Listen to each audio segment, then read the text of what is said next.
क्या है? केंद्र सरकार। दूसरा सरकार का प्रकार है राज्य सरकार। दूसरा क्या है? राज्य सरकार, बोलिएगा। और तीसरा क्या है? स्थानीय सरकार। स्थानीय तीसरा क्या सरकार। है? स्थानीय सरकार। तीसरा क्या है?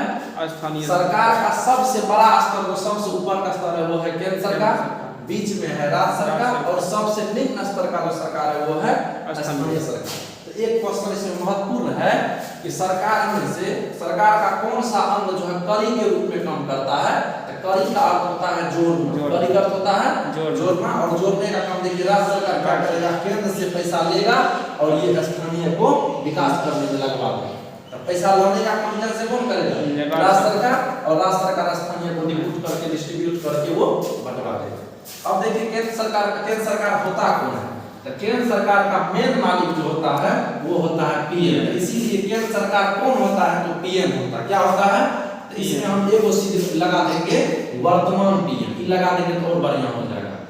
वर्तमान पीएम, केंद्र सरकार का मालिक क्या होता है? वर्तमान पीएम। जो पीएम के कुर्सी पे बैठा है अभी वो केंद्र का सर्वे सर्वा है, पूरा केंद्र का मालिक है, पूरा भारत का मालिक है, अर्थात भारत सरकार या केंद्र सरकार। राज्य सरकार का मालिक होता है वर्तमान मुख्यमंत्री। क्या होता है? वर्तमान मुख्यमंत्री, वर्तमान सीएम। तो नीतीश कुमार अभी न है, वो सेकंड स्टेज पे जैसे दीजिएगा तो नीतीश कुमार का नाम नहीं लीजिए, अर्थात अभी नीतीश कुमार नहीं रहा तो राज्य सरकार वो रहेगा? नहीं रहेगा। कैसे रहेगा? नीतीश कुमार मर गया तो इसके जगह सीएम के कुर्सी पे कोई और न बैठेगा। तो सीएम याद रखिए, राज्य का सरकार कौन होता है? सीएम होता है। वर्तमान सीएम जो होगा वो होगा। स्थानीय सरकार में दो व्यक्ति जो है शासन प्रशासन करने का काम करते हैं, अर्थात दो व्यक्ति ही स्थानीय सरकार में आता है मुख्य रूप से। पहला होता है वार्ड सदस्य। पहला क्या होता है? वार्ड सदस्य। और दूसरा होता है मुखिया। दूसरा क्या होता है? मुखिया। दूसरा क्या होता है? मुखिया। स्थानीय सरकार में दो आदमी मिल करके काम करते हैं सारा कुछ, एक वार्ड सदस्य और एक मुखिया। तो तीनों स्टाफ देख लिए। अब देखिए, अब हम यहाँ मान लिखिए कि केंद्र सरकार होता है वर्तमान पीएम। तो वर्तमान पीएम अभी कौन है? तो नरेंद्र मोदी है। तो यहाँ पे हम लिख देंगे नरेंद्र मोदी। क्या लिख देंगे? नरेंद्र मोदी। मतलब अभी जो है केंद्र सरकार कहने का मतलब भारत सरकार, केंद्र भारत एक देश को कहा जाता है। तो केंद्र सरकार कहने का मतलब भारत सरकार। तो भारत सरकार कौन होता है? वर्तमान पीएम होता है। और वर्तमान पीएम अभी कौन है? नरेंद्र मोदी। अर्थात पूरा भारत में अभी कुछ भी होगा तो वो इसके बिना डिसीजन से नहीं होगा, ये जो बोलेंगे वही होगा। अर्थात पूरा भारत का जो मालिक है, भारत का सरकार कौन है? नरेंद्र मोदी। उसके बाद राज्य सरकार जो होता है वो होता है वर्तमान मुख्यमंत्री। समझ गए? अभी मान के चलिए बिहार का मुख्यमंत्री नीतीश कुमार है, हम पढ़ रहे हैं बिहार राज्य का। तो यहाँ पे राज्य सरकार बनता है, वर्तमान मुख्यमंत्री जो होगा वो राज्य सरकार बनेगा। और वर्तमान मुख्यमंत्री अभी बिहार का कौन है? तो नीतीश कुमार। कौन है? नीतीश कुमार। कौन है? नीतीश कुमार। लेकिन इसी जगह जो है बिहार राज्य सरकार में हम जो है वर्तमान सीएम जो लिखे तो हम यूपी का एगो पढ़ते, तो यहाँ पे क्या लिखते हैं? योगी आदित्यनाथ लिखते हैं। तो यहाँ मुख्यमंत्री। स्थानीय सरकार में जो वार्ड सदस्य मुखिया मिलकर काम करता है तो इसमें वार्ड सदस्य का नाम लिखेंगे और यहाँ पे मुखिया का नाम लिखेंगे। तो बताइए आप अपने वार्ड सदस्य का नाम पता है? नहीं पता है? मेरा वार्ड सदस्य का जो नाम है वो है सुधा कुमारी। क्या नाम है? सुधा कुमारी। सुधा कुमारी। और मेरा मुखिया का जो नाम है वो नाम है रूबी परवीन। क्या नाम है? रूबी परवीन। क्या नाम है? रूबी परवीन। रूबी परवीन। अर्थात ये सरकार का स्ट्रक्चर हुआ। इतना स्तर पे आप सरकार को डिटेल वाइज करके पढ़ लेते हैं, आप पूरा रूप से सीख जाइएगा। समझ गए? अब देखिए यहाँ पे सबसे छोटा सरकार जो इसमें होता है वो क्या है? स्थानीय सरकार। मतलब अभी इस गांव में, जैसे ये गांव है रामपुर, तो इस गांव को विकसित करने में, विकास करने में जो भी चीज की जरूरत होगी वो चीज राज्य सरकार से लाने का काम जो करेगा स्थानीय सरकार, वो में दो व्यक्ति, एक वार्ड सदस्य, एक मुखिया। अर्थात इस गांव को विकास करने के लिए, इस पंचायत को विकास करने में सबसे महत्वपूर्ण भूमिका होता है किसका? मुखिया का। मुखिया फंड जो है दे देते हैं वार्ड सदस्य को। अर्थात एक मुखिया का अंतर्गत जो है 5 या 10 या 12 से 15 वार्ड होते हैं। और हर एक वार्ड में एक होता है वार्ड सदस्य। तो मान लीजिए वार्ड नंबर 3 में जो है 5 आदमी, गरीब आदमी को बाथरूम नहीं है, तो बाथरूम के लिए पैसा दे दे तो उस गांव में 5 गांव को बाथरूम बन गया, उस गांव के जो है विकास में उसका क्रम आगे बढ़ गया। मान लीजिए वार्ड नंबर 7 में सड़क नहीं है, तो वार्ड नंबर 7 के लिए मुखिया जी क्या फंड देंगे? 7 नंबर वार्ड सदस्य को सड़क का फंड दे देंगे, आप अपने गांव में सड़क बनवा लीजिए। समझ गए ना? इसी तरह से वार्ड सदस्य मुखिया दोनों मिलकर के स्थानीय सरकार होते हैं जो एक गांव में, एक पंचायत का विकास करने में महत्वपूर्ण भूमिका निभाता है। ये जो पैसा लाता है वो लाता है केंद्र सरकार से। कहां से? राज्य सरकार से। कहां से? राज्य सरकार से। राज्य सरकार जो है हर एक डिस्ट्रिक्ट वाइज करके मतलब जिला परिषद मुखिया समिति कर करके वो डिस्ट्रीब्यूट करते हैं और राज्य सरकार कहां से पैसा देंगे? उनको आएगा केंद्र सरकार। समझ गए? समझ गए? स्थानीय सरकार हम किनको कहेंगे? तो वार्ड संसद मुखिया मिलकर के जो शासन प्रशासन करती है, एक गांव के विकास करवाती है वास्तविक रूप में, उसको कहते हैं स्थानीय सरकार। समझ गए? स्थानीय सरकार मतलब ये रामपुर हो गया, इस रामपुर पंचायत है। इसी तरह कर करके जो है सहरसा जिला में जो है मान लीजिए 40 पंचायत होगा, 50 पंचायत होगा, 40-50 पंचायत मिलके मान के चलिए एक डिस्ट्रिक्ट है। इसी तरह करके पूरा बिहार में कितना डिस्ट्रिक्ट है? 38 जिला है ना, 38 जिला है। 38 जिला का सर्वे सर्वा जो एक मालिक होता है, एक सरकार होता है, वो है राज्य सरकार। क्या है? राज्य सरकार मतलब बिहार सरकार। राज्य सरकार कहने का मतलब है बिहार सरकार। बिहार सरकार 38 जिला को जो भी फंड होगा यहाँ से लाएगा वो आवंटित कर देगा और अपने गांव के विकास करने के कर देगा, अपने गांव का विकास के लिए।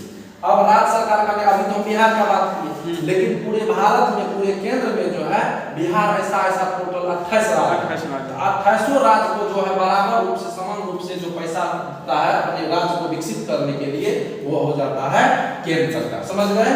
तो स्थानीय सरकार जो विकास करने के लिए पैसा लाता राज्य सरकार से, राज्य सरकार लाता है केंद्र सरकार से। तो यहाँ बात आया कि केंद्र सरकार कहाँ से पैसा लाता है? केंद्र सरकार जो पैसा लाता है टैक्स का वसूली करके, टैक्स का वसूली करके, टैक्स का वसूली मतलब कर का वसूली करके। समझ गए ना? कर का वसूली करके मतलब अपना लोग जो कुछ भी सामान जो छोटा छोटा चीज खरीदते हैं वो सब चीज से जो कलेक्शन हो रहा है वही कलेक्शन जो है टैक्स के रूप में कलेक्शन हुआ, वो भारत सरकार को कलेक्शन की काम करती है। भारत सरकार के पास कर जमा होती है और वही पैसा राज्य सरकार के माध्यम से स्थानीय सरकार के आधार पर वार्ड सदस्य मुखिया के हाथों के द्वारा एक उसी गांव में से विकास, उसी गांव में विकास करने के लिए वो पैसा लगा दिया जाता है। तो बताइए एक गांव में जो भी चीज की विकास होगी वो विकास करने का काम किनके पैसा से हो रहा है? टैक्स के पैसा से। और टैक्स का पैसा किसका है? हम सभी आदमी का। किसका है? हम सभी आदमी का। अब देखिए वार्ड सदस्य मुखिया का काम जो है सबसे लोअर रूप में सरकार यही है। अब ये चाहेंगे कि इस गांव को इस रामपुर पंचायत में जो 10 से 12 वार्ड है, इस वार्ड को पूरा इतना हम बेहतर रूप से विकास कर दे, इतना बेहतर रूप से कि डिस्ट्रिक्ट में इस पंचायत का नाम 1 नंबर में है विकास के क्रम में। समझ गए? अब जो मुखिया जी हर एक वार्ड सदस्य को एक मीटिंग बुलाएगा और मीटिंग बुलाने के क्रम में ही जो है यहाँ पे मान के चलिए मीटिंग बुलाया, सब वार्ड सदस्य पहुंचे, मुखिया जी पूछेगा कि बताइए किनके जो वार्ड में जो पूर्ण रूप से बाथरूम नहीं बनी है, तो वो बाथरूम का बात करेगा। उसके बाद सबसे पहला काम देखिए यहाँ पे प्रोवाइड करके बताते हैं। यहाँ पे सबसे पहली बात मुखिया जी देखेंगे कि रामपुर पंचायत में स्कूल क्या वो है और बच्चा जो पढ़ने के लिए बच्चा को दिक्कत भी हो रही है आने जाने में, सड़क की या ये ऐसी प्रॉब्लम, तो देख लेंगे कि इस फलना गांव के बच्चा को बहुत दूर चलना पड़ रहा है, इस गांव के लिए जो है एक विद्यालय एकदम अनिवार्य है। तो जिस वार्ड में विद्यालय नहीं होगी उस वार्ड में विद्यालय बनाने के लिए मुखिया जी उस वार्ड के वार्ड सदस्य को क्या दे देंगे? फंड दे देंगे।